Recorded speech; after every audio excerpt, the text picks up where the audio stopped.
자, 2025년 대출은 어떻게 될까요? 부동산 시장을 좌지우지하는 것은 사실 대출이라고 저는 생각하는데 2025년 대출 시장은 어떻게 될 건지 한번 생각해 보겠습니다. 아파트는 망고쌤.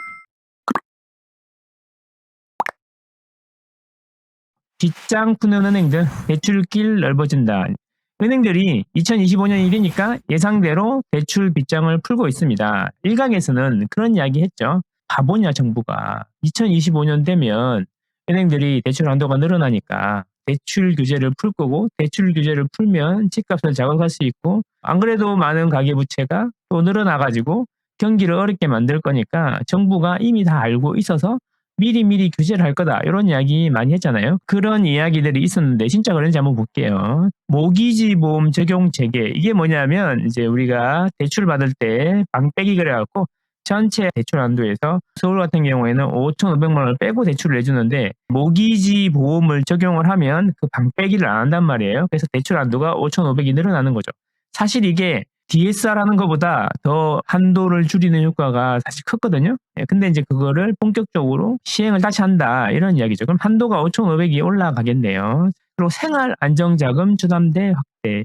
생활안정자금이라고 들어보셨나요? 생활안정자금은 뭐냐면 내가 갖고 있는 집을 담보로 대출을 받는 거예요. 다주택자도 받을 수 있고 대출이 기존에 있어도 받을 수 있는 거예요.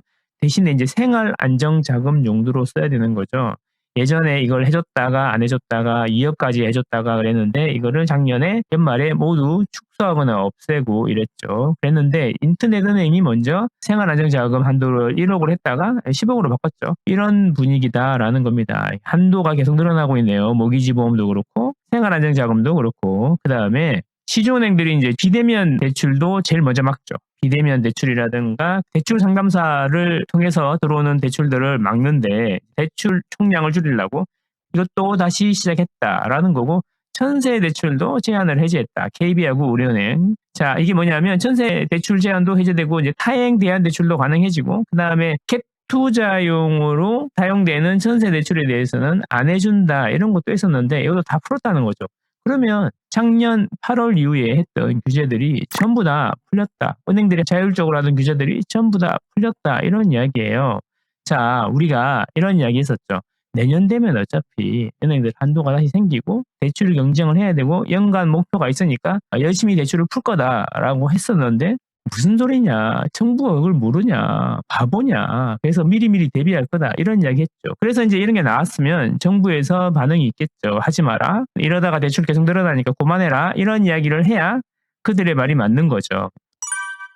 자, 가상금리 이야기가 있습니다. 기준금리는 내려가고 시장금리가 내려가는데 대출금리를 올렸죠. 그게 이제 가산금리를 올렸기 때문에 그런 거예요. 이복현 금융감독위원장이 가상금리 점검을 지시했다. 이게 뭐냐면 야 대출금리 내리지 마라. 이게 아니라 작년 금리 인하를 체감해야 된다. 이런 이야기를 했어요. 작년 금리 인하라고 하면은 우리 11월, 12월 한국은행에서 금리 인하를 했잖아. 근데 그게 체감이 안 되는 거지. 금리는 2번 내렸는데 대출금리는 계속 올랐어. 그러니까 이걸 체감해야 된다는 이야기는 뭐야? 기준금리가 2번이나 내려갔는데 은행 예금금리는 내리고 대출금리는 왜 안 내리냐? 실제로 내렸는지 안 내렸는지 점검을 지시했다. 이런 이야기죠. 그러면 하락 쪽에서 이야기하는 거랑 반대죠? 은행들이 연초에 본격적으로 대출 규제를 풀면 정부에서 나서가지고 그걸 못하게 할 거다 그랬는데 오히려 금융감독원에서는 가상금리를 내리라라고 압박을 하고 있는 거죠. 그러면 한도도 늘어나고 금리도 내려가는 효과가 있겠네요. 그러면 시장은 어떻게 되겠습니까? 물론 이게 시장이 또 과열되면 언제 또 규제를 할지는 모르지만 어쨌든 우리가 예상했던 대로 시장이 흘러가고 있다. 은행들은 대출 규제를 풀고 정부에서도 좌시하거나 하지 않고 적극적으로 금리를 내리라고 하고 있다. 욕 많이 먹었잖아. 가상금리 올려가지고 서민들 죽인다고. 그런 이야기 많이 했죠. 자, 그래서 이게 보시면 남색으로 된 선이 기준금리예요. 기준금리. 이렇게 올라가가지고 박살났죠. 기준금리 올라가는 거에 따라서 은행에서 대출해주는 이자 있잖아요. 신규 취급의 기준으로 같이 이렇게 올라갔어요. 근데 기준금리가 계속 이렇게 유지가 되는 동안 은행 대출금리는 오르락 내리락 했지만 전체적으로 보면 계속 내려왔다는 거죠. 이게 시장금리가 계속 높게 유지가 되고 천천히 내려오고 있는데 그거보다 대출금리가 훨씬 빨리 내려왔다는 거예요. 이거는 뭐냐면 가상금리를 내리라고 정부에서 압박을 했어요. 직간접적으로. 그래서 가상금리가 내려오면서 대출금리가 낮아지고 대출금리가 낮아지니까 그게 7, 8월에 정점이 돼가지고 터진 거죠. 그래서 이제 8월부터 가상금리를 올리기 시작했죠, 은행들이. 그래서 금융감독원에서는 이제 가만히 이제 지켜만 봤죠. 예, 용인해줬죠. 용인해줬는데 이제 이걸 다시 끌어내리라 이런 이야기예요. 그럼 집값은 어떻게 될까요? 이런 거지. 대출금리를 올려버리니까 강남 집값을 잡겠다고 대출 규제를 했는데 막상 강남 집값은 안 잡히고 강남은 계속 올라.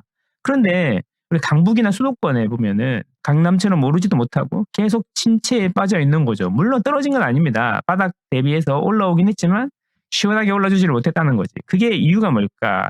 강남을 모두 살 수 있는 게 아니잖아요. 강남의 아파트는 계속 말씀드리지만 강남 상구에 아파트가 우리나라 세대 기준으로 1.4% 정도 있다라고 했어요. 1.4%의 세대가 들어갈 수 있는 거예요. 그럼 일반적인 서민들은 강남 외에 수도권이라든지 강북 이런 데 거주 많이 하잖아요. 수도권 계시는 분들은. 그런 데 있는 분들은 대출을 받아서 집을 사는데 금리를 올리니까 대출을 받아서 집을 못 사게 되는 거야. 자기가 살고 있는 집을 안 사니까 여기는 자기가 살고 있는 강북이나 수도권은 주춤하고 곡소리가 나는 거지. 계속 팔고 가야 되는데 팔리지도 않고 집값도 별로 오르지도 않고. 그런데 TV만 키면 강남의 원베일리가 60억이 됐네, 50억이 됐네 이런 얘기만 나오니까 배 아팠던 거죠. 그래서 강남 집값을 냈겠다고 대출 규제를 했는데 결국에는 강북하고 수도권만 곡소리 난다. 이런 이야기였어요. 평균의 함정이죠. 비싼 강남 아파트가 일부가 많이 올라서 평균을 끌어올리니까 서울의 집값이 전부 오르는 것 같은 착시 현상에 빠진 거죠. 전체적으로 규제를 때리니까 강남은 오히려 대출 영향을 덜 받으면서 더 올라가고 대출 영향을 많이 받는 강북이나 수도권은 곡소리가 나는 거죠. 강남 상구, 마용, 성광 이런 데만 올랐다라는 겁니다. 그리고 여기다 추가적으로 금감원이 이자 올려줘가지고 은행들이 이자 장사한다 이런 소리까지 나오는 거죠. 그래서 그러는 것 같습니다. 시장도 침체돼 있고. 그렇죠. 자, 이런 와중에 금리가 동결되었습니다. 동결. 예, 금리 동결했는데 이제 금리 동결이 중요한 게 아니라 동결을 하면서 왜 동결했는지 이걸 이유를 알아봐야 되는데 이게 이제 대출 시장에 영향을 많이 줄 거 아니에요. 한국은행 기준금리 추이가 이렇게 쭉 올리다가 계속 유지한 다음에 2번 내리고 동결을 했어요. 자, 여기서 중요한 게 뭐냐면 한 번 내리기 시작하면 이렇게 몇 년을 내리고요. 한 번 올리기 시작하면 이렇게 몇 년을 올립니다. 그리고 또 내려갈 때는 몇 년이 내려가고 이 짧은 것 같지만 이게 2, 3년씩 된다는 거예요. 2, 3년씩. 그래서 한 번 방향을 바꾸면 추세가 계속 간다. 이제 여기서 그래서 피벗이 중요하다라고 했는데 여기서 이제 반대 방향으로 방향을 꺾었잖아요. 이것을 우리는 피벗이라고 하죠. 피벗. 그러면은 이게 경험에 비추어 볼 때 물론 경험이 다는 아닙니다만 일단 방향을 한번 바꿨으니까 2, 3년은 가지 않겠나. 2, 3년 동안 금리는 내려가고 2, 3년 동안 서울의 입주 물량은 40년 내에 최저다. 이렇게 보면 금리도 내려가고 공급도 40년 만에 최저인데 그럼에도 불구하고 집값이 안 오를 거다라고 하는 주장은 글쎄요. 잘 모르겠네요. 그게 맞는 건지 상식적으로 저는 되게 궁금합니다. 한국은행이 금리를 동결한 배경을 보면 참 재밌는데 왜냐하면 앞으로 전망이라든가 이런 부분이 섞여 있기 때문에 한국은행이 시장을 어떻게 보는지 이게 중요하잖아요. 자, 여기 보면 배경, 정책 결정의 배경은 무엇이냐, 기준금리를 동결한 이유가 뭐냐 이런 거죠. 물가 상승률이 안정되었다. 물가가 너무 높이 올라가니까 기준금리를 올려가지고 물가를 잡으려고 한 거죠. 자, 그 다음에 가계부채도 둔화 흐름. 한국은행이 기준금리를 빨리 내리지 못한 이유가 가계부채 때문이라고 계속 주장을 했잖아요. 그래서 목리를 부리다가 어떻게 됐어요? 정치적 리스크가 확대되고 그 다음에 성장의 하방 위험이 커져버렸다. 예, 너무 늦게 내렸어요. 가계부채 핑계로 너무 늦게 내버렸어요. 근데 그 와중에 또 정치적 리스크까지 한 방 맞아버렸어요. 그래서 성장의 하방 위험이 커졌다. 그리고 한국은행이 지난해 말에 성장률 전망을 낮췄어요. 그런데 여기 보고서에 보면은 2월 정도에 또 낮출 것 같다. 이렇게 이야기하는 거지. 늦었음을 이제 인정하는 거죠. 그래서 제가 실기로는 계속 이야기했던 건데 계속 아니다라고 하더니 이제야 인정하는 것 같습니다. 고집이 참 세요. 환율 변동성 증대라 이게 새로운 문제가 생겼다라는 거죠. 물가는 안정되고 가계부채 증가세도 둔화됐고 그럼 금리를 낮춰야 되는데 경기 성장의 하방 위험이 침체까지 왔어. 그래서 내려야겠는데 이게 정치적으로 너무 불안하네. 그리고 환율이 튀네. 그래서 지금은 환율을 걱정하는 것 같아요. 환율을.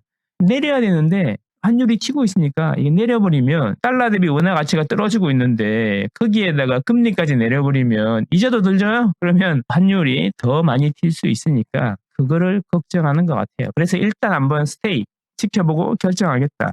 하지만 지금 금리 수준이 낮은 건 아니다라고 이야기하고 있고 앞으로는 떨어질 거다라고 금통위원들 대부분이 이야기하고 있다. 그러니까 시기의 문제지 올해 한두 번 정도는 더 떨어질 거다. 이런 이야기인 거죠. 그러면 기준금리가 내려가면 무슨 일이 생길까요?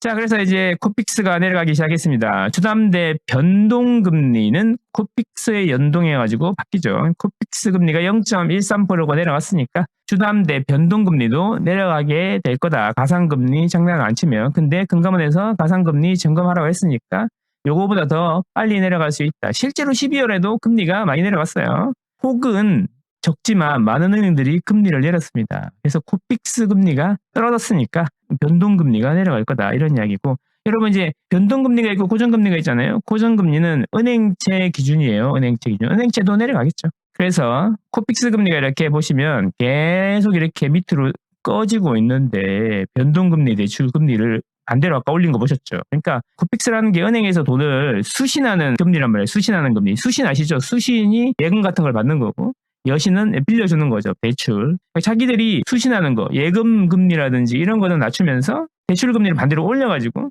폭리를 취하고 있었다. 그러니까 욕을 먹는 거죠. 그래서 이런 이야기 하니까 뭐 그런 분들도 있습니다. 요즘에는 금리가 내려가도 집값이 안 오를 수 있다. 금리 내려간다고 집값이 올라가냐. 단순하게 보면 안 된다. 그런 이야기 하는데 창피한 이야기다. 창피한 이야기. 나도 옛날에 그런 이야기 했는데 지금 생각해보면 그때 좀 창피한데 자 보세요. 이게 남색이 금리야, 금리. 막대 그래프가 뭐냐면 이 M2에 M2 그러니까 뭐냐면 국고채 금리가 되게 낮잖아요. 그러니까 어때요? 유동성이 늘어나는 속도가 커졌지 않습니까? 그러다가 어느 시점에서 금리가 높아지니까 어때요? 늘어나는 속도가 완만해지잖아요. 그리고 청점을 지나가니까 거의 안 늘어나잖아요, 유동성이. 그러다가 다시 어떻게 해요? 금리가 떨어지기 시작하니까 반비례해가지고 또 빠르게 유동성이 늘어나지 않습니까? 그러니까 금리가 내려가면 돈이 많아진다니까요. 이게 기본이잖아. 돈이 많아지면 그 돈이 어디로 가겠습니까? 주택시장으로 들어오겠죠. 주택시장에 들어오면 물론 바로 매매가 오르진 않겠죠.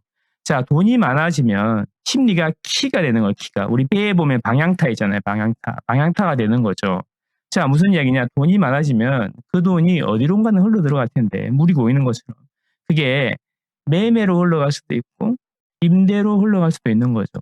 자, 2010년부터 2013년에는 매매로 간 거고 전부 임대로 갔다. 그래서 매매는 빠지는데 전세가 엄청나게 올랐죠. 그때 미친 전세라고 이야기했습니다. 미친 전세.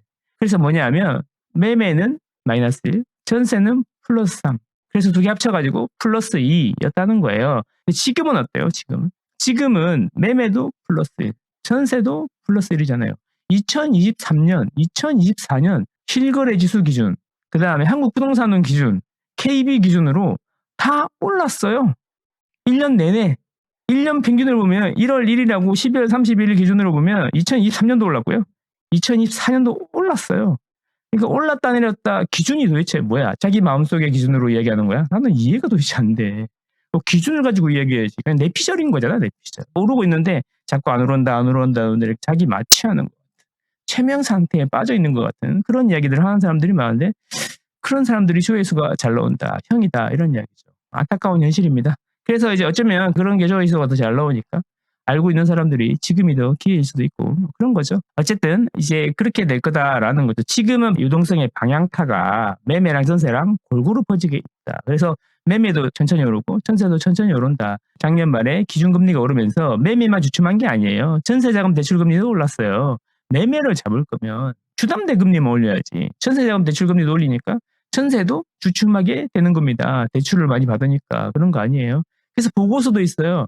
2008년 금융위기 이후에 서울의 아파트 가격은 금리에도 민감하게 반영된다라는 연구 논문도 있습니다. 자, 그래서 2008년 금융위기 이전에는 서울 아파트 가격을 이야기할 때 금리를 빼고 이야기해도 크게 틀리지 않았는데 2008년 금융위기 이후부터는 금리를 포함해서 이야기해야 된다. 특히 2010년대 중반 이후부터는 특히나 더 그렇다. 금리도 내려가. 입주 물량도 40년 만에 최저야.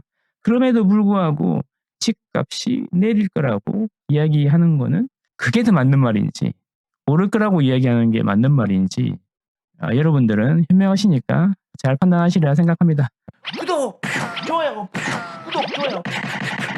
어쨌든 2025년 대출, 지금의 아파트 매매 가격의 키를 잡고 있는 대출은 스트레스 DSR 3단계라는 올 7월에 시작할 건데 하반기에 스트레스 DSR이라는 이 3단계라는 게 기다리고 있다. 그래서 힘들 거다라고 생각하는데 그렇지 않습니다. 여러분, 대출을 규제하는 방법은 제가 여러 번 말씀드렸지만 두 가지가 있습니다. 금리를 올리는 방법이 있고 한도를 줄이는 방법이 있습니다. 두 번째는. 금리를 계속 올릴 수는 없어요. 왜냐하면 서민들이 착살을 하거든요. 전세 사는 사람들도 피해를 입는단 말이에요. 그래서 금리를 올리기보다는 한도를 줄일 겁니다. 그래서 한도를 줄이면 어떻게 된다고요?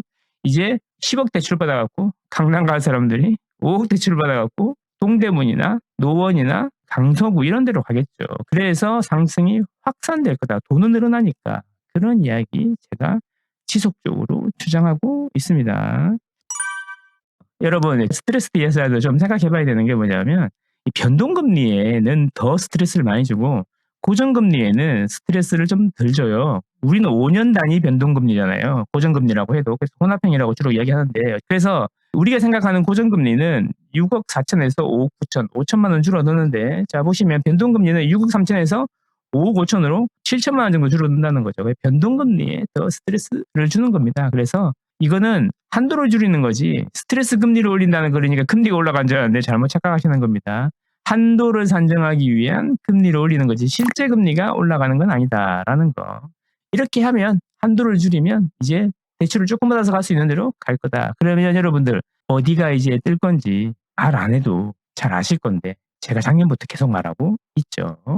상품별로 지역별로 상승이 확산될 거다라고 저는 생각한다. 이런 말입니다. 자, 여러분들은 현명하시니까 좋은 결정하시리라 생각합니다. 자, 어쩌면 시국이 이렇게 어려운 이 시기가 마지막 기회일 수도 있다. 저는 이런 생각을 해봅니다. 감사합니다.